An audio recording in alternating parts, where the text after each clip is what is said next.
Thank you for taking the time during the day to be here today, and welcome to the member of Hardy Plant Society from Salem. Yeah, so I think most of you don't know me, so I'm going to start with introducing myself quick. So as Keith mentioned, I work at Rhododendron Species Foundation, or Botanical Garden. How many of you been there? Oh, good. Lots of hands raised. So if you haven't been, please visit. We're located between Seattle and Tacoma. We have a 22-acre woodland garden. Pacific Bonsai Museum is next to us. Well worth a visit. We're proud to say that out of 1,300 species, we have 850 species in collection on site, which makes the best on the world. So yeah, right in the middle, a federal way. So yeah, do visit us. And so we'll get to the lecture in a little bit, but I want to mention a quick event that's coming up. So for those who are a member of our organization, you will get a 20% off on December 6th and 7th. So if you're interested, or if you're interested in becoming a member, contact the office and you can get plants for a discount price, which is a really good deal. We're just trying to reduce our inventory so we don't have to overwinter them. So perfectly healthy plant, and it's a really good deal.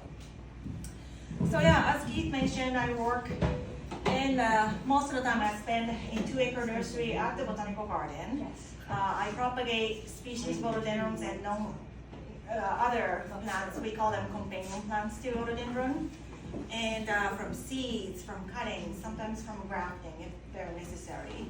And I've been there for about 15 years, so I know a little bit about rhododendron, like I think I can say.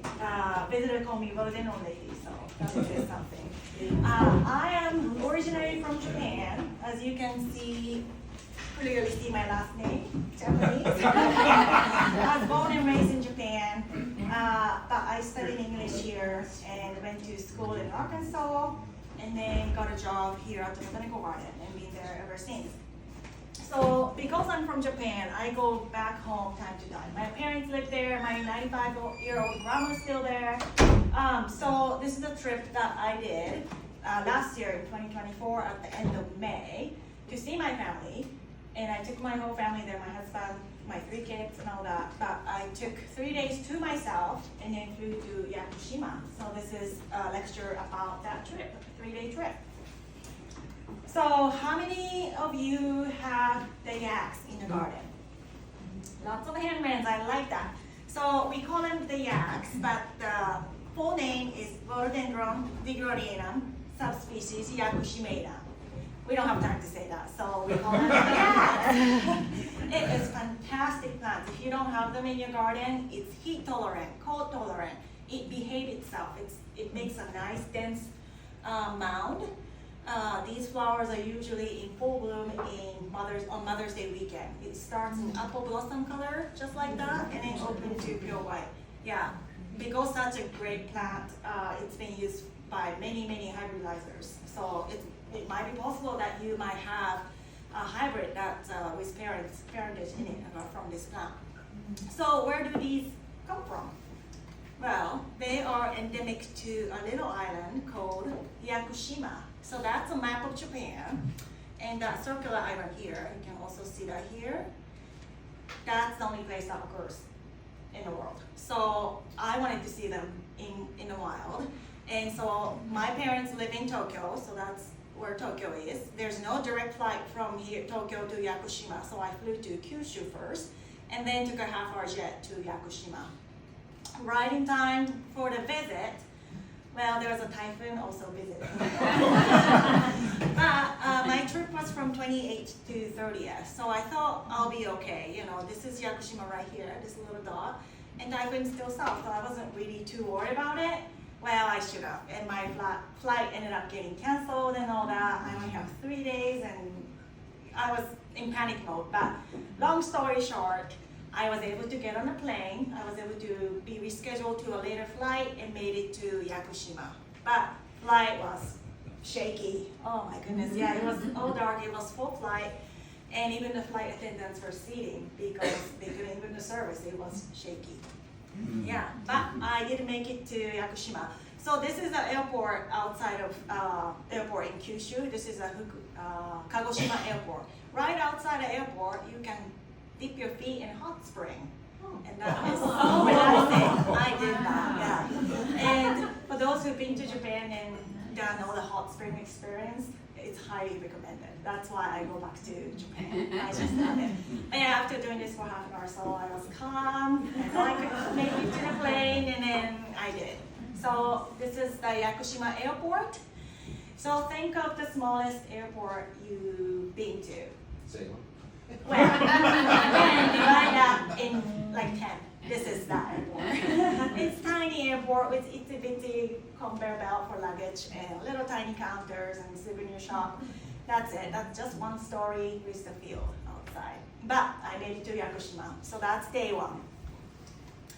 This is the map of Yakushima. So to give you perspective, so the road outer edge of the island, that circular goes around all the way, and you can drive that in 3 hours. So it's not a very big island.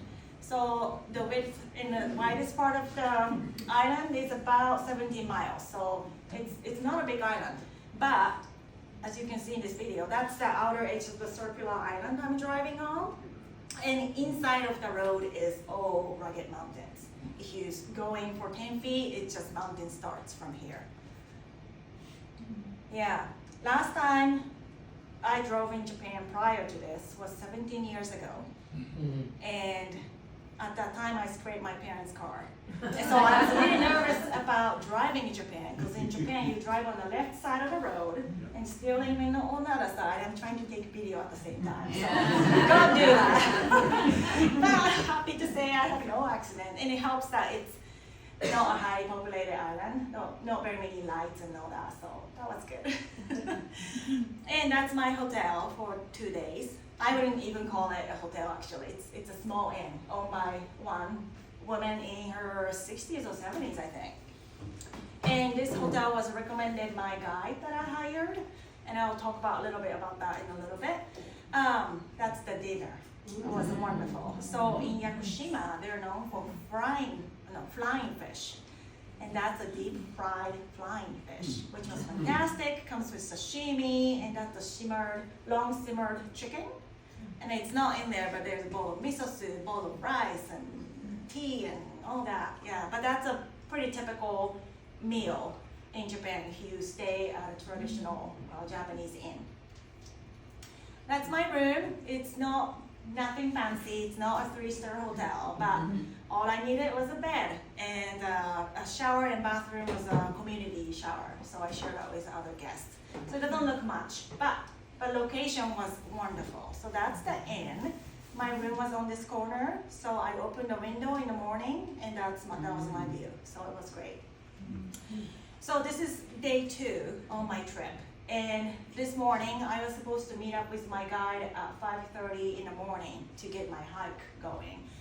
The reason we leave that early is we have to be able to come back to the trailhead before dark. So we met up. She actually picked me up from the inn, met her, and then drove to the trailhead. Before I met up with her, I had some time to walk around, so I just did quick botanizing. So again, that's at ground level, and all these plants that you see here we consider tropical plants, right? So just keep that in mind. At Yakushima, at sea level, it's a tropical climate. Monstera, that's an angel's trumpet. Hoya is a houseplant. Alistromeria, they come from, I think that might have been escaped, but that only grows in the hot, warm climate. So, yeah, so that was a quick walk around before I met up with my guide. And my guide, before we head to the trailhead, my guide had me stop at a little bento shop that opened really, really early for hikers like me. And she had me pick up 2 bentos, one for breakfast and one for dinner. So that's my breakfast on the way to the trailhead. So we're back to the map